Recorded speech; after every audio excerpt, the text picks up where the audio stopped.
Boa tarde, bom dia, boa noite. Eu não sei que horário você vai ver esse podcast, mas eu quero te desejar boas-vindas. Nós estamos no Café com Chabudé, no quadro Além do Diagnóstico. E esse mês nós estamos num mês muito especial, que é o mês das mães.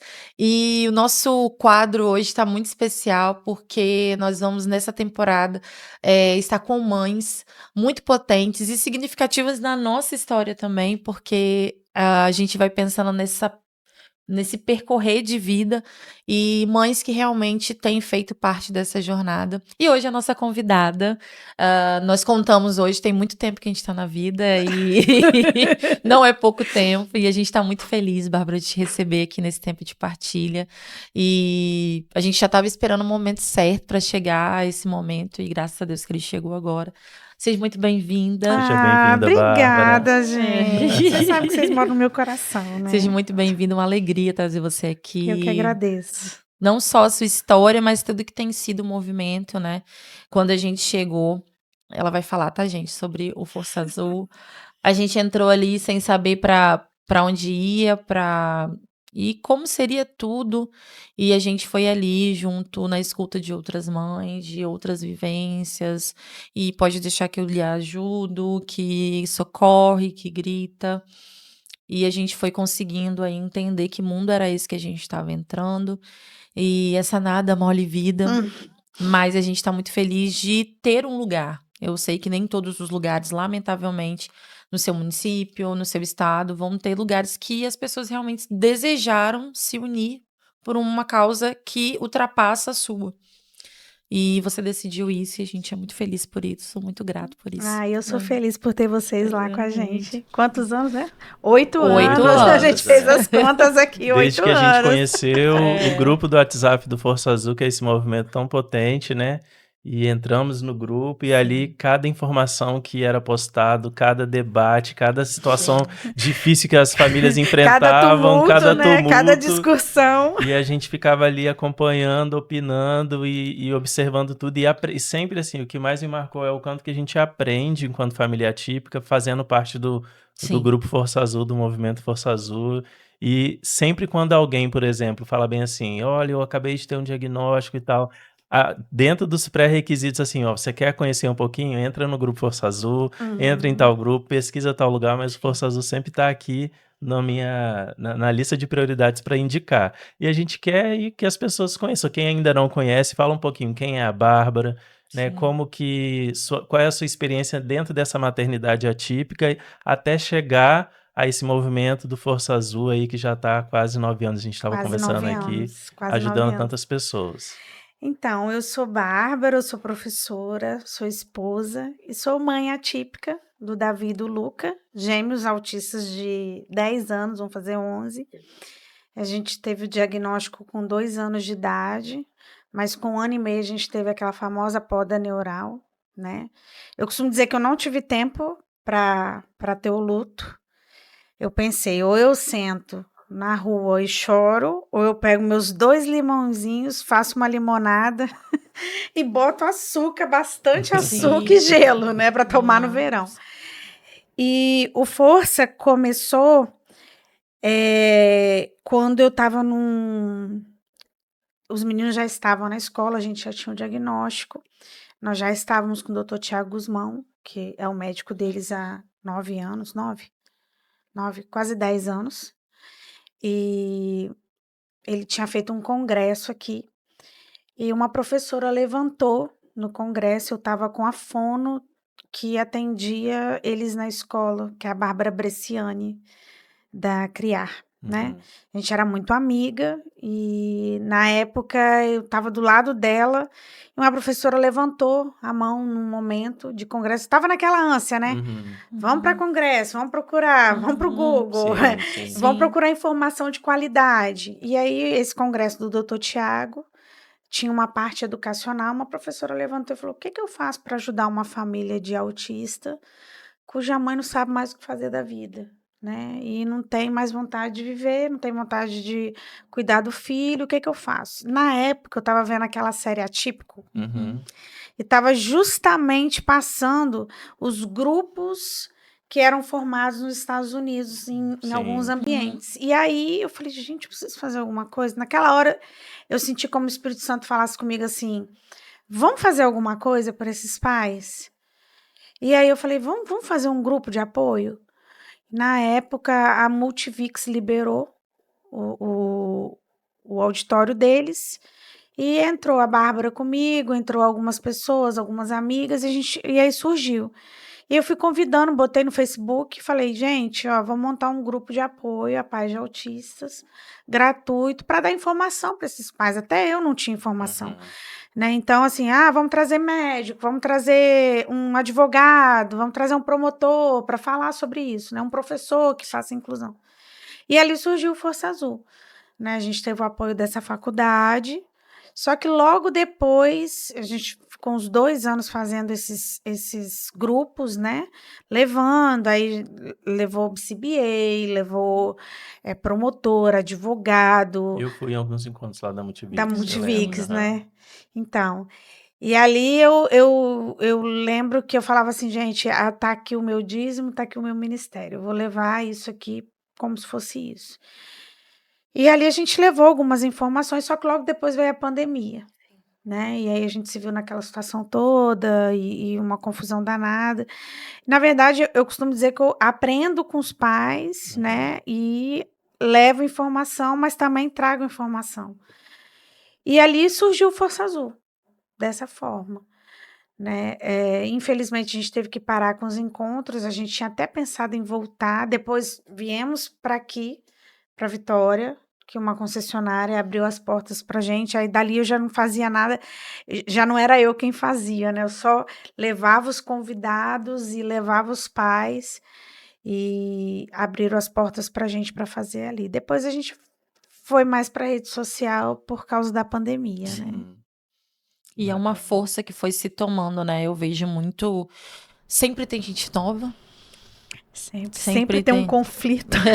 Sempre tem um Porque conflito. são muitos problemas que as famílias Meu enfrentam, né? Deus do Sim. céu. E isso não tem jeito. Não. Chega ali, né? As pessoas também têm o grupo como assim, um Espaço lugar de de desabafar e acolher. ali ser acolhido, ser orientado, alguém Sim. apoiar, falar, não, você tá certo, não, luta por isso, vai por esse caminho. Sim. Como que a gente vê isso no grupo ali o tempo inteiro acontecendo, né? E tem uns que saem, tem outros que desistem da causa. Na verdade, a nossa é matar um leão por dia, né, gente? Sim. Vocês sabem disso, né? Desse jeito. É matar um leão por dia e às vezes a gente não são todos os pais que ficam, né? Graças a Não. Deus que Edgar ficou, que Tiago Sim. ficou, mas não são todos os pais que Sim. ficam. Então a gente vê muitas mulheres sobrecarregadas. Sim.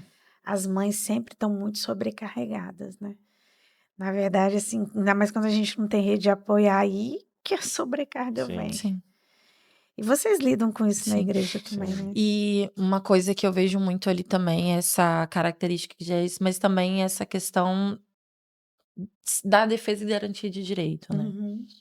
É uma questão escolar, é uma questão de direito de benefício, a Do acesso à saúde, do saúde, acesso à né? saúde, Que tá né? precária pra gente, né? É uma clínica que fecha e os pais se mobilizam ali. Exatamente, É uma isso. clínica que está correndo de ser descredenciada e a partir do grupo as pessoas se mobilizam para uma audiência pública, para um abaixo Isso. assinado e como que isso aproxima. E é aquela coisa assim que eu acredito, como você falou, a partir da sua vivência lá atrás com seus filhos, aquela dor que talvez você não teve nem tempo de elaborar naquele momento, mas você viu como uma possibilidade de estender as mãos a outras pessoas. Foi assim? É assim que você se sente? É assim. Na pandemia, a gente passou por muitos momentos difíceis, né? Muitos pais perderam o emprego, muitas crianças perderam a terapia, né? E ali eu pude enxergar realmente o autismo do jeito que ele é. Na verdade, Edgar, às vezes eu tenho até vergonha de reclamar. Eu acho que eu só reclamo quando eu chego no meu limite. Porque o que a gente vê todos os dias é um sofrimento constante, né?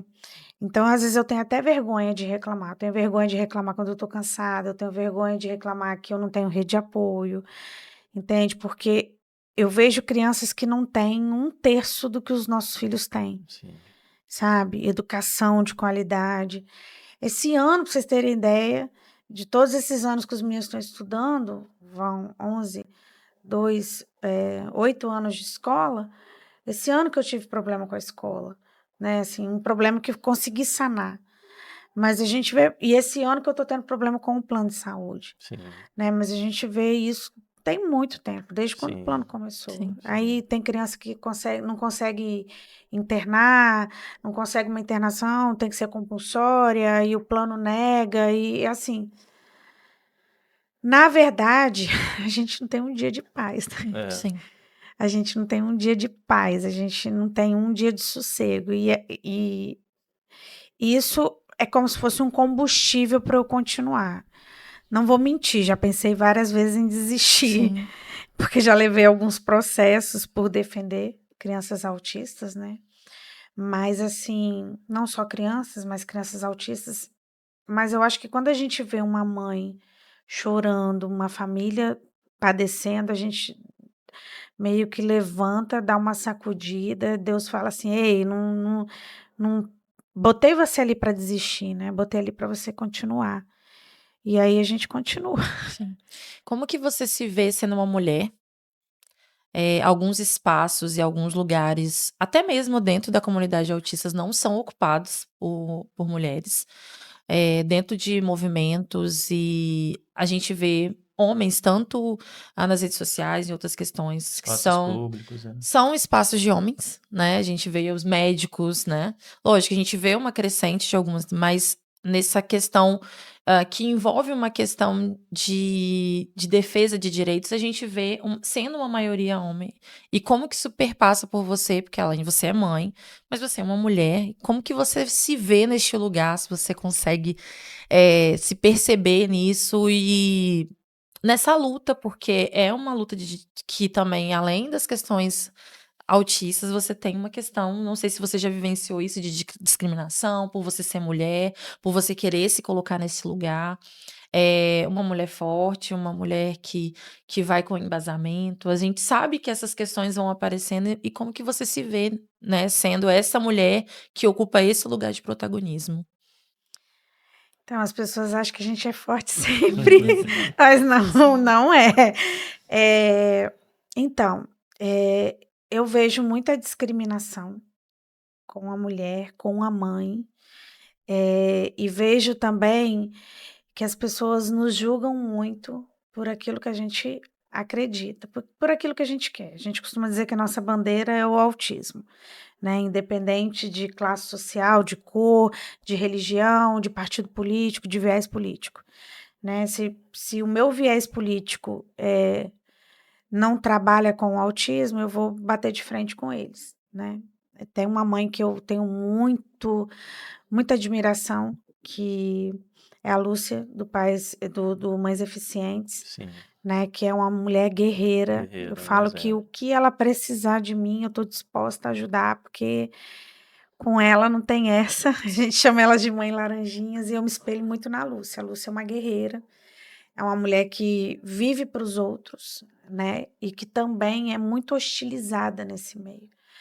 Porque a gente acaba sendo rotulado, Débora, como uma mãe barraqueira, né? Nós somos as mães barraqueiras, as mães confuseiras, as mães que colocam caixão na porta do Tribunal de Justiça por causa do rol taxativo. Então, assim, as mães... Fecha a prefeitura. Fecha a prefeitura, que é o caso da Lúcia, né? Que ela fecha até o Palácio do Governo do Estado. Sim. E ela tem autoridade, né? Ela vai lá e bate de frente com o governador, com o prefeito, seja lá com quem for. Eu tenho muita admiração por ela. E assim, a gente acaba levando o nome de barraqueira. Isso às vezes é ruim, sabe? Porque a gente não quer fazer barraco, mas às vezes a gente tem que fazer.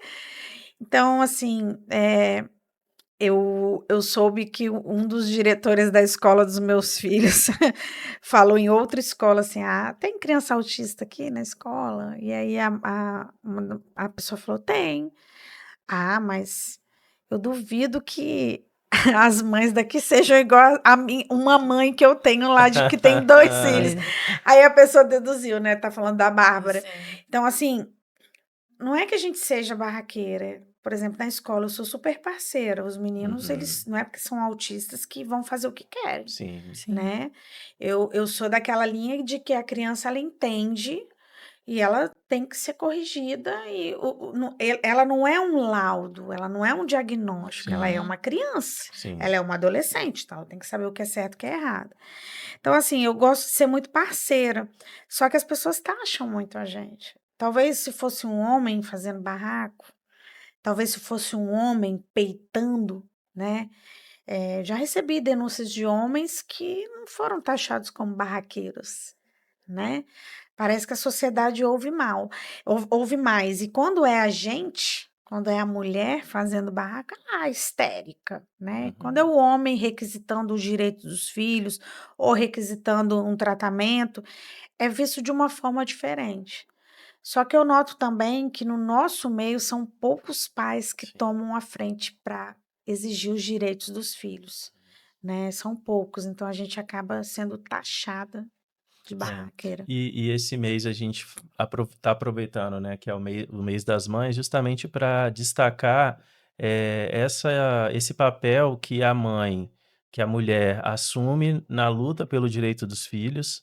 E quando a gente convida você para estar aqui, é enxergar uma mãe que, além de lutar pelo direito dos seus próprios filhos, ainda ajuda outras mães, né, para que juntas lutem também pelos direitos dos seus filhos. E essa potência que a maternidade e que a maternidade atípica, né, ela gera nessas mulheres, em vocês, né, em você, Bárbara, Na na Débora, Débora e outras mulheres também que eu convivo e admiro, mas que é o que você falou, ninguém quer brigar para que o filho esteja na escola. Se o direito fosse respeitado, né, então teria uma inclusão na escola, teria uma vaga para uma terapia, teria um acesso a medicamento, a uma consulta. Agora, o que a gente vê no grupo, às vezes, lá, são pessoas que precisam de uma consulta para renovar uma receita e não consegue, porque o poder público não consegue disponibilizar uma vaga para todo mundo, porque não tem médico, ou porque é uma clínica que, às vezes, é até credenciada a um plano, como eu falei, é descredenciada, e todas aquelas famílias, inúmeras famílias ficam sem tratamento. Então, como que uma mãe não vai se revoltar? Como que uma mãe não vai se incomodar, vai ver tudo aquilo acontecendo com seu filho e vai cruzar os braços? Eu acho que as pessoas que julgam dessa forma, né, são pessoas que realmente não vivem na pele o que vocês, enquanto mães, vivem, enquanto nós, enquanto famílias atípicas, vivemos, e só né? sabe quem passa, Só né? passa, exatamente. Só sabe quem passa. E assim, essas mães, elas são realmente guerreiras. E aí, não vem me chamar de guerreira, não. Guerreira é a Xena. Então eu sou a Xena, porque é um dia atrás do outro e uma conquista que eles dão, a gente vibra, eh, e a gente tem que correr atrás, porque infelizmente hoje a gente tem todos os dados aqui, mas muitas mães não sabem dos direitos dos filhos, né? Nós temos todas as informações na palma da mão, mas algumas mães não sabem ainda, Sim. né? E a mulher, ela meio que se torna uma Xena mesmo. Porque, por exemplo, vocês foram trabalhar a inclusão dentro da igreja porque viu uma necessidade de Sim. incluir dentro da igreja. Sim. Sim. Então, assim, a gente vê uma necessidade grande de que as pessoas conheçam, né, o transtorno dos nossos filhos. Eles não são coitados, nós não queremos sermos vistos como, lá, tadinho, é doente. Não, não são doentes. Têm capacidade, eles têm capacidade de contribuir para a sociedade, dando o trabalho deles, né? E a gente fica nessa situação de que, por mais que tenha muitas informações, as pessoas ainda não sabem respeitar. E, na verdade, o que nós queremos, Edgar e Débora, é que os nossos filhos não sejam vistos como um laudo, né, como um diagnóstico, sejam vistos como pessoas. E como pessoas, elas precisam ser respeitadas, Sim. né? São pessoas com um transtorno, mas que têm as suas habilidades e que podem ser trabalhadas, né? Então, acho que a gente briga muito por conta disso. E isso meio que se perdeu no nosso movimento, né? Porque as pessoas acham que a gente está ali para brigar por um benefício ou para brigar por uma prioridade. Não é, a gente briga porque se a gente precisa estar na fila de prioridade é porque tem um motivo. Sim, Sim. É porque seu filho vai desregular, sim. né? É porque o seu filho não consegue ficar parado numa fila, né? Ah, a gente não consegue vaga mais para deficiente. Por que a gente pede uma vaga com deficiente? Porque às vezes você está tirando um filho do carro que não é autista, que ele fica espera, você tira o autista, ele sai Ele correndo, sai correndo. não é? Aham. Então, Sim. assim, eu acho que as pessoas, elas olham pra gente. Ontem eu tava no McDonald's com os meninos e do lado tinham. E aquele McDonald's em frente ao Darwin. Uhum. Do lado tinham 3 mães falando mal de uma mãe atípica. Ah, o menino é autista. Aí eu Se respirei. controlando. Respirei eu com 2 autistas na mesa que tem hiperfoco McDonald's, né? Aham. Nós conhecemos E- um assim é, também, é. o Augusto. Sim. E aí, inclusive, enfim. Aí meu filho tava deitado, parecia que tava na praia, descansando, e ela falando, o menino é autista. Ela tá pensando o quê? Que ele faz o que ele quer? Não, gente, a gente não quer que os nossos filhos façam o que ele quer, mas vai chegar uma hora que o menino vai dar um grito. Sim. Vai chegar uma hora que o menino vai desregular. E assim, sem empatia, sabe? Sim. E eu parecia ser regular com a turminha dos meus filhos. Eu falei, gente, graças a Deus eu tenho mães na sala dos meus filhos que tem muita empatia, mas as demais não têm. Sim, a gente fica nesse processo de conscientização, eu observo muito, quando a gente vai partilhar, em uma igreja até me perguntaram sobre por que a gente era tão reativa, né? Acho que foi uma e depois nunca mais teve outra. Mas essa foi, por que vocês são tão reativos, né? E eu falei, a reatividade, ela vem a partir, muitas vezes, da ignorância. Porque ao falar, ao se dirigir, ele já vem carregado de tanto preconceito, que a única coisa que você tem, a forma, eu falei, é engraçado, né? A gente tem que receber tudo, de qualquer forma, e tem que aceitar de forma branda. Falei, então a resposta, ela lamentavelmente, ela é retornada com furor. Não tem como vir eu falei, brinquei, né? Fez um trocadilho, eu falei, porque a Bíblia diz que para eu te dar uma resposta branda, eu tenho que falar brandamente. Eu não posso te citar aí e você, numa coisa tão sensível que é a maternidade, sobre o seu filho, sobre o seu maternar, e você esperar que isso seja visto de uma forma muito tranquila. Eu falei, olha, eu não sei qual a perspectiva da outra pessoa, mas vindo desta maneira, você também terá ou igual, ou lamentavelmente, às vezes até pior do que você trouxe. Então, não é uma reatividade, é que você está julgando o maternar de uma pessoa. É o maternar, é a criação, julgando a incompetência, porque as questões, né, dos meninos também, e a gente tem esse pareado nível 1, mas fala, mas tá aí, então por que Come que é dessa sozinho, forma? Uhum. Então, a questão da vida diária ela já tá mais desenvolvida, porque a gente sabe que no dia a dia é difícil, tem Mas coisa tem as que... barreiras das crises que tem no dia a dia, que às vezes as pessoas não Sim, veem, né? as Aquilo questões que não que a gente não aparecem. publica, aquilo que não Gente, posta. um balão, meu filho teve um shutdown, um balão estourado. Nossa. E o menino entrou numa crise então assim, as pessoas acham que é fácil. E eu tenho certeza que quando você engravidou, você não pensou que você teria um filho com transtorno, Sim. Eu ia né? falar isso agora, assim, Bárbara.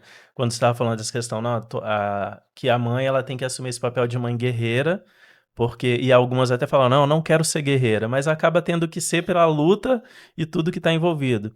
Mas essa mesma mulher e essa mesma mãe, ela também sofre, ela também chora, ela também tem os seus momentos de angústia, porque vive uma maternidade completamente diferente do padrão, Uhum. algo que ninguém estava lá na lista dos sonhos viver, né? Passar por tantas turbulências, não querendo ter um olhar de preconceito sobre a deficiência ou nada disso, mas a gente não romantiza o autismo. Então, é uma questão que é um desafio realmente para lidar.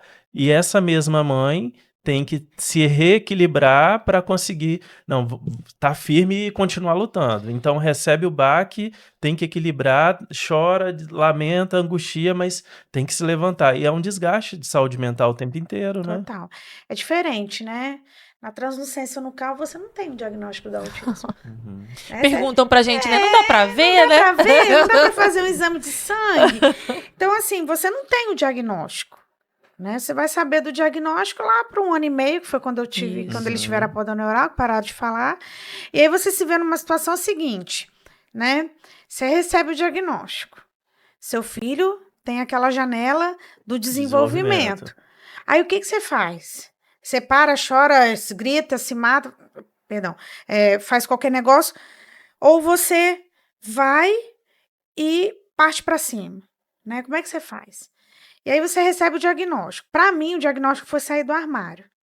Por quê? Eu não sabia o que eles tinham. A gente ficou 1 ano com uma neurologista falando: não, tem criança que anda na ponta do pé, tem criança que faz o flapping, tem criança que para de falar. Será que não aconteceu algum problema com vocês e tal? E aí, quando eu entrei no consultório do Dr. Tiago Guzmão, ele ficou com a gente 4 horas, analisando os dois, filmes, tudo, porque eles falavam. Pararam de falar, pararam com tudo. Falou: transtorno do espectro autista, eu não posso dar o grau, mas eu posso diagnosticar como transtorno do espectro autista. Para mim foi assim um alívio, né? E aí você recebe o diagnóstico. Só que o diagnóstico, assim como a maternidade, ele não vem com guia para você, faz isso, faz Manual de aquilo. instruções, Não, nada. tenho 2. E um teve um shutdown por causa de um balão que estourou. Né? E é o totalmente desenvolvido, é o que grava filme, que é o blogueiro, que quer fazer tudo e que sabe, grava todas as datas. E teve um shutdown, porque não suportou o barulho de um balão. E as pessoas ficam assim: ah, mas que bobeira. Mas não são eles que ficam com a gente sem dormir 5 dias, com o menino sem comer, né? E ainda tem outros agravantes, né? Porque você leva o menino para terapia, você para a sua vida, você deixa a sua profissão, que é o meu caso, que eu tive que deixar, e depois eu fui trabalhar com a psicopedagogia para ajudar os meus filhos e hoje eu trabalho com isso. Então você abre mão de tudo. Né? Geralmente é a mãe que abre mão. Abre mão do seu cuidar, né? Abre mão de fazer alguma coisa para ela, de fazer uma unha, de fazer um cabelo, né? A mãe acaba ela se desleixando, uma coisa que eu procuro fazer. Sempre, a Poliana Paraguaçu fala, ela tá sempre maquiada. Eu preciso disso aqui, até para mostrar que num dia que eu não tô bem, eu estou bem fisicamente para mostrar, né? Porque você tem que estar bem. Você não tem tempo nem para ir ao banheiro. Você tem que estar bem de alguma forma, né? Então foi a forma que eu encontrei. Mas é muito complicada. A maternidade atípica é muito complicada. Seja ela do nível 1 ao nível 3, né? Que o filho está lá amarrado, ou da mãe que tem o plano de saúde, ou que procura a assistência pelo plano, né? Não é fácil para ninguém. E aí, como a Poliana mesmo fala, né? A gente está no mesmo mar, mas embarcações diferentes. Mas eu acredito que a dor de você se tornar impotente pelo seu filho ter vindo com aquele transtorno, eu acho que seja igual para todas as mães. Porque todas as mães querem que os filhos evoluam, que os filhos tenham Sejam mais sucesso, independentes. sejam independentes, né? Eu acho que todas as mães, independente da classe social, daquilo que ela crê, daquilo que ela prega, todas as mães, ela quer o melhor para o filho. Né? Mães, tá? Falando mães, não de mães que colocam no mundo, não. Mães que amam seus filhos verdadeiramente. E é um maternar que exige, eu estava falando em uma palestra, falei, exige você desconstruir. É uma desconstrução do que é justiça, do que é igualdade, do que é fome, do que é dor. Porque antes eu era a menininha do papai e ai, meu pai estava ali e agora eu tô com o apêndice estourado, eu tô segurando meu filho. Foi isso. E você também, eu com certeza, a gente vai suportar dores que a gente nunca pensou em suportar e tá lá segurando, ou segurando o choro, tendo força. O Augusto é muito maior do que eu. E uma das crises convulsivas eu carreguei ele e, lógico, né? A coluna no mesmo Mas na dia. hora, depois No você mesmo pensando, sente como que eu dor, consigo, não, como eu que falei ela com conseguiu ele. carregar esse Não menino? lembra? Não, eu falei, eu travei, a coluna travou, né? Porque ia acontecer, ele é uma criança pesada, grande. E forte, Mas né? Eles ele têm uma força, né? Ainda mais na hora de uma crise, E né? aí eu falei, eu carreguei, eu saí correndo pelo meio do corredor com ele e eu carreguei. Eu só sei que fez. E a gente vai se percebendo nessa construção e desconstrução, né? É uma construção para valores mais importantes, que eu acredito que você Coisas também. mínimas, né? Um É muito falar, aprendizado. um escrever. Eu lembro quando eles falaram mamãe. Ai, eu chorei horrores, chorei horrores, chorei horrores. E o Davi, ele fala demais. Eu falei, meu Deus, ele puxou a mim, né? Ele puxou a mim pra tudo, né? O Luca é mais o pai. O Luca é mais... Tem um gene mais do autismo ali e tal. Eu até brinco, meu marido é autista também. Já laudei ele, tá ali fora, lá tá Pela olhando. experiência. Eu já Olha laudei aí, ele, que ele é Thiago. autista. Mas assim, e eu falei, meu Deus, eu não posso nem reclamar que o menino tá falando, porque ele não para de falar um minuto. Porque queria Porque tanto, queria tanto que ele sonhava voltasse a tanto. falar. Eu falei, gente, não posso. Mas é realmente, cada conquista, assim, um cinto de segurança. Que semana passada eles colocaram, a gente fica feliz. Né? E as pessoas não entendem isso. Quem não vive isso não entende. A gente entende. A gente entende quando eles colocam uma colher de comida na boca, Sim. quando eles provam uma comida e tem seletividade alimentar. Sim. Eu, por exemplo, sou aquela mãe que não sou italiana, mas eu gosto que os meus filhos estejam bem alimentados. Então, assim, se comeu tudo que eu coloquei no prato, ótimo, legal, mas se não deixa de comer, a gente já fica com o pé atrás. E assim, a gente vive um dia de cada vez. Né? E mata 10 leões por dia. A gente já espera o leão no portão de casa com Tendo a certeza uma que vai machadada. chegar. Exatamente, porque vai chegar. E olha, pra fechar esse papo que tá maravilhoso, queria ficar aqui, ó, o tempo todo. Ai, Tá desculpa, bom demais. eu falo demais. Não, foi ótimo. Mas eu queria que você deixasse assim uma mensagem final para as famílias atípicas que estão lá no Força Azul, para aquelas que ainda não conhecem, precisam conhecer, né? O que que significa o Força Azul para você, assim, do fundo do coração, e o que que você deseja que essas famílias juntas, né, que nós juntos venhamos a alcançar, e a partir desse movimento, desse trabalho que tem se fortalecido tanto durante todos esses anos. Então, o nome já diz, né? Força. Foram as mães que escolheram, tá? A gente colocou vários nomes lá. E azul, porque a maioria das crianças autistas são do sexo masculino. Sim. A única coisa que eu posso desejar para essas mães e para essas famílias é saúde, porque eu acho que o resto a gente corre atrás e a gente tem garra para correr, né? Muita saúde para essas famílias, que elas nunca venham faltar, que as mães nunca deixem de ter saúde, porque eu acho que quando a gente não tem saúde, a gente não consegue nem levantar. Mas acho que a mãe atípica dá um jeitinho, né? Eu carrego com fibromialgia, mas assim, muita saúde, não desistam dos seus filhos, eles têm potencial.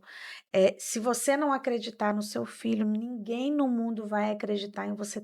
Tem que acreditar no potencial do seu filho, não desistir. E para quem quiser conhecer, o Força tá lá, a gente tem um canal no Instagram, né? E tem o nosso grupo no WhatsApp, é só chamar no Instagram que a gente inclui lá naquela bagunça gostosa, que é muita gente diferente. Ser informada, ouvir a opinião daqui e dali. Tem que ter força para ficar lá, né? Mas tem que aprender a lidar com diversos. Exatamente. Porque o espectro é isso. Exatamente. Muito obrigada. Eu que agradeço. Muito obrigada pela partilha. Parabéns por esse projeto lindo, parabéns pelo livro lindo que eu tenho. Isso aí. Tá? Muito obrigada pelo convite. Obrigada. Então a gente agradece esse tempo e a gente espera que você possa partilhar esse vídeo com outras pessoas e que ele alcance outras famílias, porque quando a gente entra dentro do espectro, a gente passa a deslumbrar a vida de outra forma. E a gente deseja que esse Dia das Mães e esse mês das mães seja lembrado pelo que somos, não pelos rótulos que nos impõem, mas pelo que somos, e mães atípicas em especial têm que ser realmente celebradas nesse dia com muito amor e cuidado. Então, com muito carinho, feliz Dia das Mães para todas vocês, mães atípicas, guerreiras que se entendem guerreiras, os que não se entendem guerreiras, mas vocês são realmente um exemplo, uma inspiração e, como a Bárbara falou, continuem sonhando, continuem lutando pelos filhos, porque eu acho que sim, vai valer a pena. Tem valido a pena. Quando a gente conhece algumas histórias dos meninos que já estão aí jovens, adolescentes, a gente vê que essa luta de agora vale a pena. Então não desista do seu filho. Feliz Dia das Mães para você e até a próxima. Tchau, tchau. Tá.